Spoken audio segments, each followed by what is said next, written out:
রাষ্ট্রমন্ত্রী থাকার জন্য আসতে পারি। এই ইতিহাস আছে।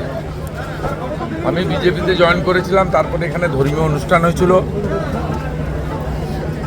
2021-এর জানুয়ারি মাসে পুজো ছিল, তখন ডিসেম্বরে হয়নি, সম্ভবত 22শে জানুয়ারি ছিল, 21-22। 4টে বাসে মহিলারা আসছিল এখানে প্রসাদ খেতে, আর ওই শোভাযাত্রা হয় সকালবেলা, যোগ 45 জনকে মেরেছে। 60-65 বছরের বৃদ্ধাদের কোনো বিজেপির পতাকা ছিল না, ধ্বজ ছিল বজরং দল।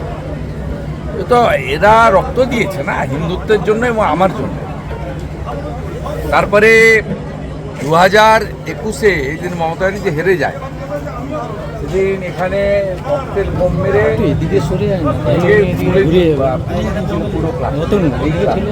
এসব ইতিহাস অতীত কি ভুলা যাওয়া যায়নি। ওই প্যারাসিটামল বড়ি দেওয়ার জন্য সেবাশ্রয় বানাও আর যা বানাও, অত ভিখারি নন্দীগ্রামের হিন্দু নয়। বজরংবলিতে মেরেছ তার হিসাব হবে। এখানে পেট্রোল বোমা ছেড়ে গোটা পুড়িয়েছে। এরা 8 লক্ষ টাকা দিয়ে রিপেয়ারিং করেছে। আবার আমি মাত্র সামান্য প্রচুর ক্ষতি হয়েছে। এরা জাতীয় পতাকা তুলে এরা পুজো করে, দুর্গা পূজা করে, কালী পুজো করে। এরা হিন্দুত্বের ধ্বজা ধরে রেখেছে এখানে, হিন্দু বজরংবলী নিত্য পূজা করে। এই জন্যই এরা সব এদের টার্গেট। অতএব আমি যতক্ষণ আমার ক্ষমতা আছে আমি এদের পাশে থাকবো। অতীত যদি ভুলে যায় কেউ, তার ভবিষ্যৎ ভালো হতে পারে।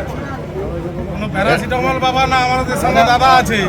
দাদা 26-এর আগে অমিত শাহ এলেন, কতটা কর্মীরা উজ্জীবিত হবে বলে আপনি মনে করেন? 26-এর ভোটের আগে অমিত শাহ কলকাতা এলেন, কতটা উজ্জীবিত হবে কর্মীরা, কি মনে করছেন? উনি এবারে পশ্চিমবঙ্গ জয়ের মন্ত্র নিয়ে এসেছিলেন, সে মন্ত্র তিনি আমাদের দিয়ে গেছেন। আর পশ্চিমবাংলার লোককে বলবো নন্দীগ্রামের দেখানো পথে হাঁটতে। সেদিনও নন্দীগ্রামে মুখ্যমন্ত্রীকে আনা হয়েছিল, তারা মুখ্যমন্ত্রীকে ভোট দেয়নি, কিছু পাবে না জেনে আত্মীয়কে ভোট দিয়েছে। যেটা 21-এ নন্দীগ্রাম ভেবেছিল, আজকে একই কথা গোটা পশ্চিমবঙ্গের লোক ভাবছে। অতএব নন্দীগ্রামকে ফলো করুন, সব ঠিক হয়ে যাবে। বঙ্গ সফরে এসে তালকুটিরে রয়েছেন মমতা ব্যানার্জি, বলছেন আমরা সৌজন্যতা দেখিয়েছি বলে রয়েছেন, অসৌজন্যতা দেখালে এক পা বেরোতে দিতাম। এটা কি থ্রেট নয়? দেখুন, এটা থ্রেট নয়। আমি বলবো যে মানসিক স্থিরতা হারিয়ে ফেললে মানুষ এই রকমই কথা বলে। এর থেকে চরম দুর্ভাগ্যের কিছু নেই। তিনি মনে করছেন যে তিনি পশ্চিম বাংলাদেশ নামে কোন একটি দেশের তিনি রাষ্ট্রনায়িকা হয়ে গেছেন। তিনি যে ভারতবর্ষের একটি অঙ্গরাজ্যের মুখ্যমন্ত্রী মাত্র, সেই হিতাহিত জ্ঞান হারিয়ে ফেলেছেন। তিনি এসআইআর আটকাতে পারেননি, মানুষের চলে যাওয়া চাকরি আটকাতে পারেননি, যা তার দল চুরি করেছে।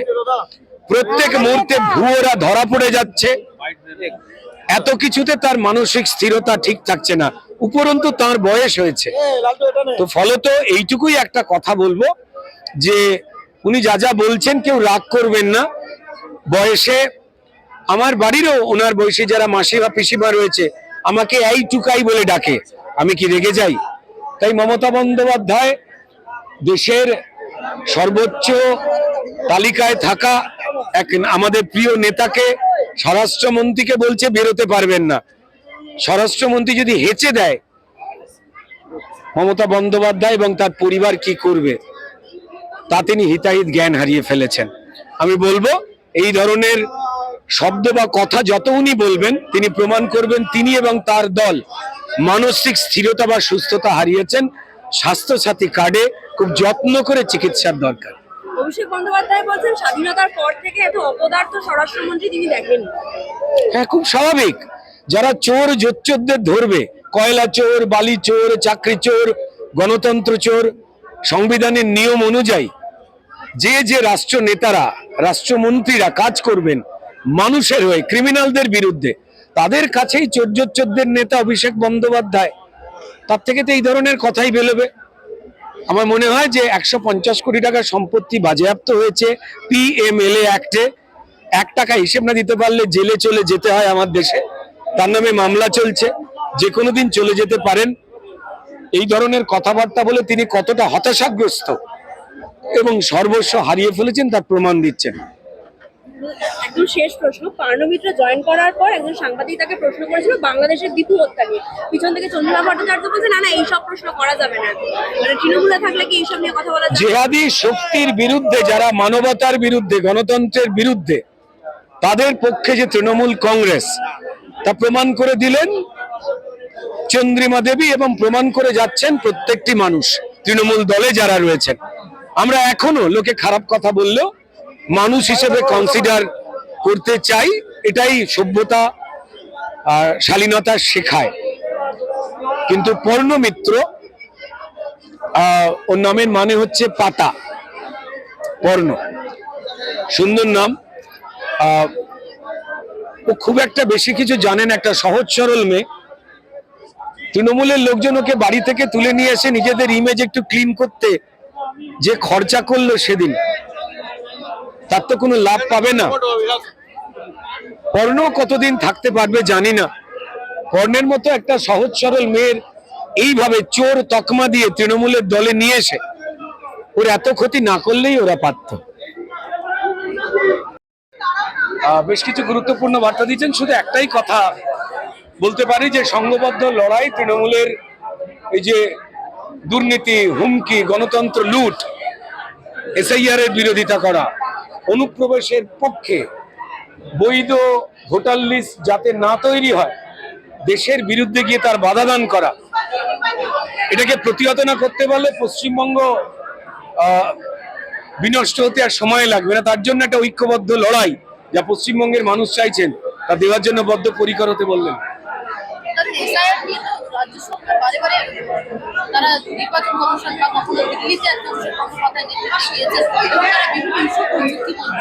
দেখুন, যতগুলো রাজ্যে SIR হচ্ছে বা হয়েছে, সেখানে কখনো কোনো মানুষ কোনো অপ্রীতিকর অবস্থা দেখেননি যা পশ্চিমবঙ্গে তৈরি করা হচ্ছে সুপরিকল্পিতভাবে। তৃণমূল প্রথম থেকেই এই পরিচ্ছন্ন ভোটার লিস্ট, অর্থাৎ বৈধ ভোটারদের লিস্ট যাতে না হয় তার জন্য নানান সময় বার্তা ছড়িয়েছেন, মানুষকে বিভ্রান্ত করার চেষ্টা করেছেন। এমনকি যখন রিভিউ চলছে, আর একবার যখন ঝাড়াই বাছাইয়ের পরীক্ষা চলছে, ঠিক সেই সময় বানচালও করছে তারা বিভিন্ন জেলাতে। অর্থাৎ এই প্রক্রিয়াটাকেই বন্ধ করতে চাইছেন তারা। জানি না কেন বুঝতে পারছেন না যে এই ক্ষেত্রে তারা যে দুষ্কৃতি রাজ কায়েম করছেন তার বার্তা সারা দেশে পৌঁছচ্ছে, নির্বাচন কমিশনের কাছে পৌঁছচ্ছে, এবং সংবিধানের 324 নম্বর ধারাকে তারা যে বিনষ্ট করবার মতো বেআইনি চূড়ান্ত কাজ করছেন সেই বার্তা সর্বত্র পৌঁছচ্ছে, যা তাদের জন্য কখনোই ভালো নয়। তবে একটাই কথা বলবো যে তাদের যে স্বরূপ প্রকাশ পেয়ে যাচ্ছে ভুয়ো ভোটারদের আটকাবার জন্য, তাতে আরো বেশি করে পশ্চিমবঙ্গের মানুষ একত্রিত হচ্ছেন তৃণমূলকে বিসর্জন দিয়ে ভারতীয় জনতা পার্টির সরকারকে প্রতিষ্ঠান করবার তারা শপথ নিচ্ছেন, সেই লক্ষ্যে তারা পৌঁছাচ্ছে। কালকে মমতা ব্যানার্জি বলেছেন যে এই যে 58 লক্ষ নাম বাদ গেছে সেটা নাকি AI করে বাদ দেওয়া হয়েছে, বিজেপির দিল্লি থেকে IT সেল বসে আছে নির্বাচন কমিশন। দেখুন, সর্বৈব তিনি যে ভুয়ো কথা বলছেন তা তো আর বলবার কোনো অবকাশ রাখে না। তিনি কল্পিত নানান তথ্য দেন এবং প্রত্যেকটি মানুষ এবং যে সভায় তিনি ভাড়া করা লোক ডেকে বাধ্য করে যে পুলিশ নয় ক্রিমিনাল তাদের মারবে, ধরবে, অত্যাচার করবে, সেই ভয় দেখিয়ে তাদের সভাতেও যে লোক নিয়ে আসেন তারাও জানেন তিনি মঞ্চে দাঁড়িয়ে মুখ্যমন্ত্রীর চেয়ারের গরিমা নষ্ট করছেন এবং মিথ্যে কথা বলে মানুষকে বিভ্রান্ত করার চেষ্টা করছেন। আজকাল তার কথা শুনলে তার দলের লোকজন হাসে। তাকে যখন বিবাহের বার্তা দেয় বাংলাদেশ থেকে অসভ্যের মতো কিছু লোক, তার দলের নেতারা চুপ হয়ে মুখ্যমন্ত্রীর এই অবমাননাকে মেনে নিয়ে কার্যত প্রমাণ করতে চাইছেন যে এই মুখ্যমন্ত্রী পশ্চিমবঙ্গ চাইছে না, আমরাও চাইছি না তৃণমূল থাকুক।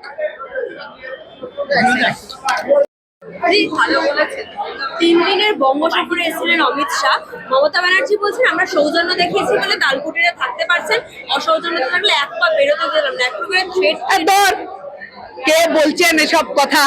মাননীয় মুখ্যমন্ত্রীর কথা এখন মানুষের কাছে হাসির খোরাক হয়ে গেছে। উনি নিজেকে হাসির খোরাক বানিয়েছেন, হাস্যাস্পদ করে তুলেছেন। দেশের স্বরাষ্ট্রমন্ত্রী ওনার সৌজন্যের ধার ধারে, হ্যাঁ, গোটা ভারতবর্ষের স্বরাষ্ট্রমন্ত্রী এসেছেন রাজ্যে, উনি বললেন কি বললেন না, উনি বস্তা দিলেন কি দিলেন না, উনি থাকতে বললেন কি বললেন না, তার ধার ধারবে? হ্যাঁ, ওনার এই সমস্ত কথা মানুষের কাছে না আরো বিভমিষা তৈরি করছে তৃণমূল কংগ্রেস দল সম্পর্কে।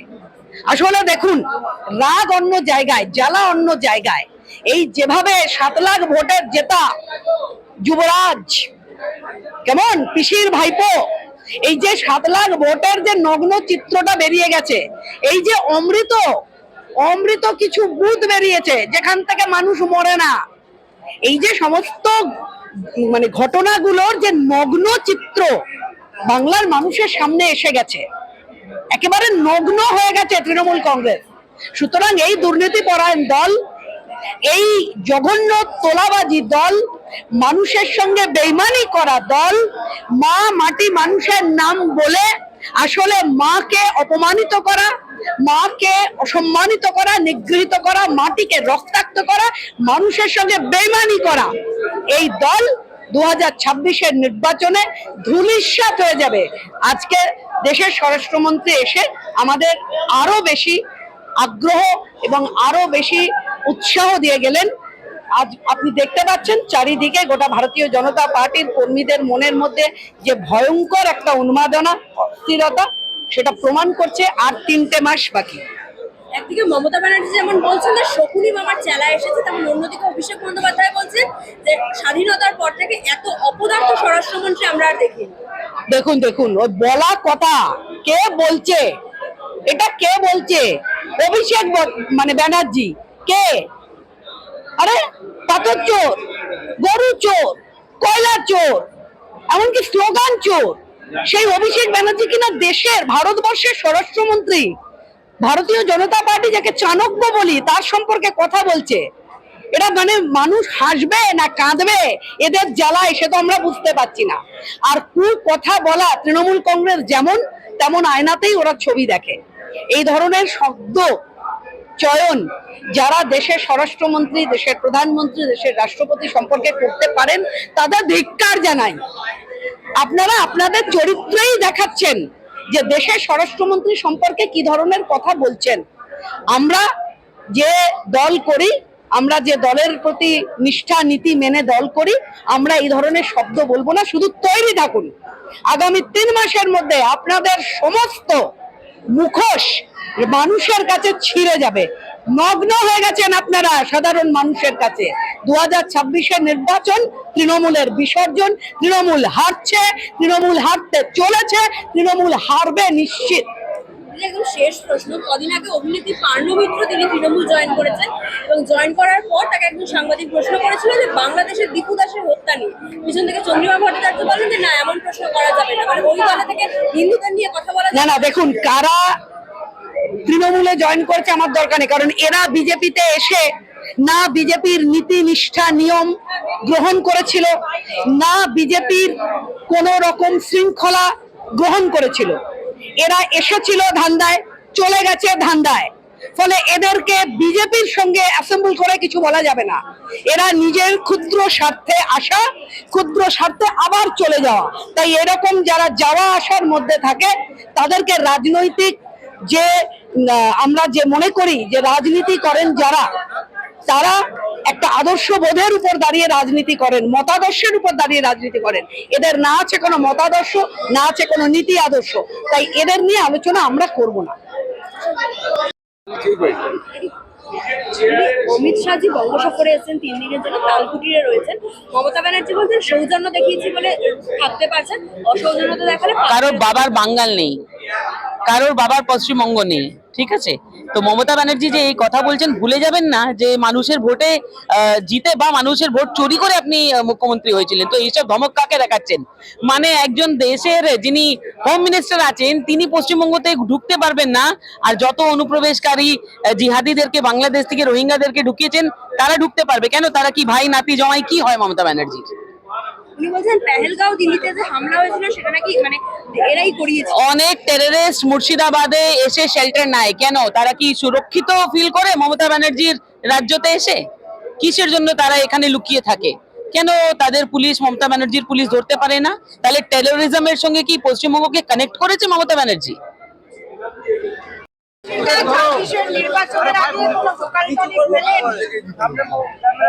ভোকাল টনিক, রক্ত টনিক, সব টনিক পেলাম। মূল মন্ত্র ছিল 2026 ভাজপা সরকার আসবে, ভারতীয় জনতা পার্টি সরকার। আর এই যে আমরা যেভাবে বলি 2026 তৃণমূলের বিসর্জন, এটা পরিষ্কার যে ভাষায় আজকে আমাদের দেশের স্বরাষ্ট্রমন্ত্রী, আমাদের মাননীয় নেতা শ্রী অমিত শাহজি যে বার্তা দিয়ে গেলেন, আগামী এপ্রিল অবধি, মতগণনা শেষ হওয়া অবধি সবকিছু কাজ ছেড়ে দিয়ে শুধু আর শুধু ভারতীয় জনতা পার্টিকে জেতাবার জন্য কাজ করার আদেশ দিয়েছেন। আর এটা শুধু পশ্চিমবঙ্গের জন্য না, পুরো দেশের জন্য। টার্গেট কি দিয়েছেন দাদা? টার্গেট কিছু সেট করেছেন? আজকে মহানগরের মিটিং ছিল, অবশ্যই উনি তো এই কথাও বললেন শুধু বেঙ্গল জেতা না, প্রেসিডেন্সি রেঞ্জ। এটা এই একবার যদি আমরা দেখি, এটা তৃণমূল এরা ভাবে ওদের ঘাঁটি, আমি বলছি ভাবে, ওদের ঘাঁটি না। চুরি করে যদি কেউ ঘাঁটি করে তো ঘাঁটি না। এটাই ছিল আজকে। আমরা পুরোপুরি পশ্চিমবঙ্গে 2/3 বেশি সিট নিয়ে জিতবো। 26-এর ভোটে কি দুর্নীতি মূল হাতিয়ার হতে চলেছে বিজেপির জন্য? 26-এর ভোটের হাতিয়ার একটাই, তৃণমূলের বিসর্জন। দুর্নীতি তো তৃণমূল একেবারে দুর্নীতিগ্রস্ত। ঠিক আছে, হাতিয়ার হচ্ছে দেশের ভালোর জন্য। Thank you. মমতা ব্যানার্জি বলছেন অমিত শাহ বঙ্গ সফরে এসে যে তালকুটিরে রয়েছেন, উনারা সৌজন্য দেখিয়েছে বলেই থাকতে পারছেন, অসৌজন্যতা থাকলে পা পর্যন্ত বাইরে ফেলতে দিত না। অমিত শাহজি ভারতবর্ষের স্বরাষ্ট্রমন্ত্রী, ওনার যদি হিম্মত হয়ে থাকে উনি কিছু করে দেখাক। ওই এখানে সবেমাত্র 8,500 জনসংখ্যা ছিল, তো ওইরকম 8.5 লাখ লোক ওই কালীঘাট ঘেরাও করবে। ওনার বড় বড় বকুনি উনি ওনার ভাইপোকে শোনান গিয়ে, আমাদেরকে শুনিয়ে লাভ নেই। অমিত শাহজি ভারতবর্ষের নাগরিক, ওনার যেখানে খুশি সেখানে উনি যেতে পারবে, সেই অধিকার ভারতবর্ষের সংবিধান ওনাকে দিয়েছে। মমতা ব্যানার্জির দয়াটার দরকার নেই। অভিষেক বন্দ্যোপাধ্যায় বলছেন যে এত অপদার্থ স্বরাষ্ট্রমন্ত্রী স্বাধীনতার পর থেকে এখনো পর্যন্ত তিনি দেখেন। চোর, ভোট চোর, বারবার ইলেকশন পিটিশন হচ্ছে, বারবার ডেট পড়ছে, উনি পালিয়ে যাচ্ছেন। ওনার থেকে সমস্ত শুনবো? উনি তো কিছু বাদ রাখেনি। ভোট চুরি করেছে, জিতেছে। কয়লা চুরি করেছে, খেয়েছে। তোমার গরু চুরি করেছে, সেই গরুগুলোকে বাংলাদেশ পাঠিয়েছে। তো এইগুলো, এই চোরদের কথার কোনো উত্তর নেই। অন্যদিকে যে 58 লক্ষ নাম এসআইআর বাদ গেছে, মমতা ব্যানার্জি তো বিজেপির আইটি সেল, দিল্লির আইটি সেল নাকি নির্বাচন কমিশনে বসে রয়েছে, এআই করে বাদ দিয়েছে 58 লক্ষ। নির্বাচন কমিশনের থেকে সার্টিফিকেট নিয়ে উনি কম্পার্টমেন্টাল চিফ মিনিস্টার হয়েছেন। ওনার যদি এত অসুবিধা থাকে নির্বাচন কমিশনের থেকে, ভারতবর্ষের কনস্টিটিউশন মেনে যে নির্বাচন কমিশন কাজ করছে, উনি ইমিডিয়েটলি রেজিগনেশন দিন আর বাড়িতে বসে যাক, এবং উনি পিসিমাগিরি ওখানে গিয়ে করুক।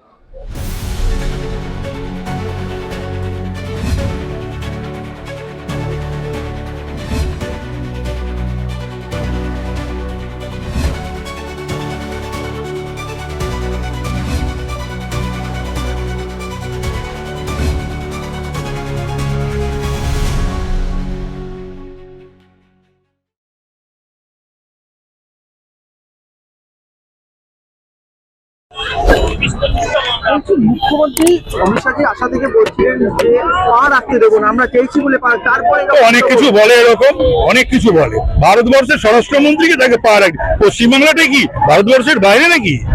ঘেঁচু করবে, কচু করবে, এরকম মানে এই শব্দগুলো, এই যে ঘেঁচু, কচু, এই শব্দগুলো, আর যাই হোক, পাবলিকলি একজন মহিলা বলেন, এটা ঠিক শোভনীয় নয়। আর মুখ্যমন্ত্রী চেয়ারে বসে, যে চেয়ারে উনি বসেছেন, সেই চেয়ারের অনেক অবমাননা করেছেন। তারপরে আর এই ধরনের কথাবার্তা না বলাই ভালো। 22টা সিট বলে গেলেন, কি বলবেন? 22টা সিট, সেটা যা বলে গেছেন উনি, আমাদের বলে গেছেন, আমরা সেইভাবেই চলবো। কর্মীদের মধ্যে কতটা বুঝতে বুঝতে হবে না, ভারতবর্ষের স্বরাষ্ট্রমন্ত্রী এসে বলে যাচ্ছেন। তাপসদা, একটা শেষ প্রশ্ন। অভিষেক বন্দ্যোপাধ্যায় শেষমেশ আবারও দিল্লি গেছেন এবং ইলেকশন কমিশনের বাইরে ওই একই কথাগুলো আবারও বলে যা পারে বলুক, কে করুক, ওকে নিয়ে আমরা অত চিন্তিত নই, ব্যস্ত নই।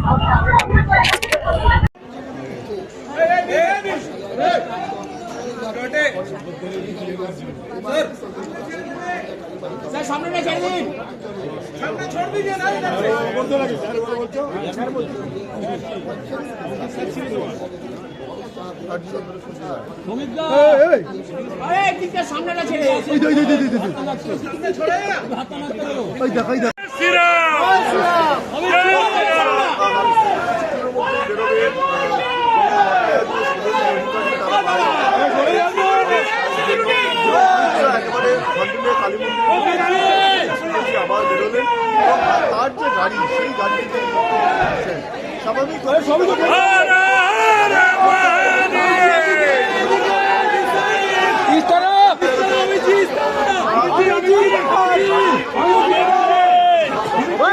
স্যার